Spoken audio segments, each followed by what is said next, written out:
आज निघाले होते मी क्लिनिकला जाण्यासाठी आणि बघा उद्या दसरा आहे, तर दसऱ्याचे सगळे स्टॉल वगैरे रस्त्याच्या कडेला लागलेले आहेत.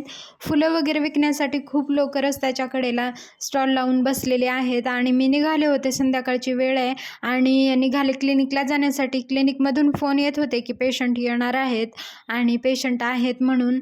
मग म्हटलं पटकन जाऊयात आणि काय रोजचंच रुटीन आहे, तर मग खूप कंटाळा येतो जाण्यासाठी आणि कंटाळा आला तरी जावंच लागतं. ही बघा इकडे सुद्धा रस्त्याच्या कडेला कशी लोक राहतात. पुण्यामध्ये सुद्धा इकडे फुटपाथवर, काय आपण म्हणतो फुटपाथ की काय, त्यावरती राहतात.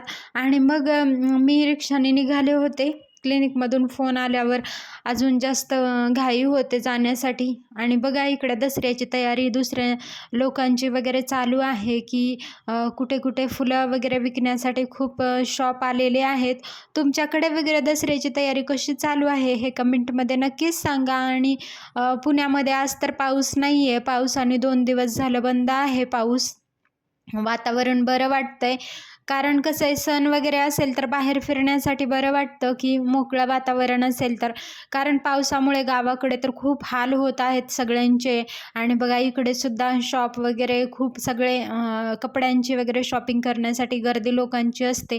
आणि उद्या दसरा आहे म्हटल्यावर तयारी ही सगळ्यांची असतेच. तर बघूयात उद्या आमचं वगैरे रुटीन कसं आहे.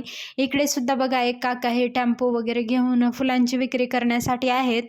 तर कसं आहे खूप सगळं शॉपिंग करायचं आहे. मग चला भेटूयात माझ्या पुढच्या व्हिडिओमध्ये. उद्या बघूयात काय होतंय.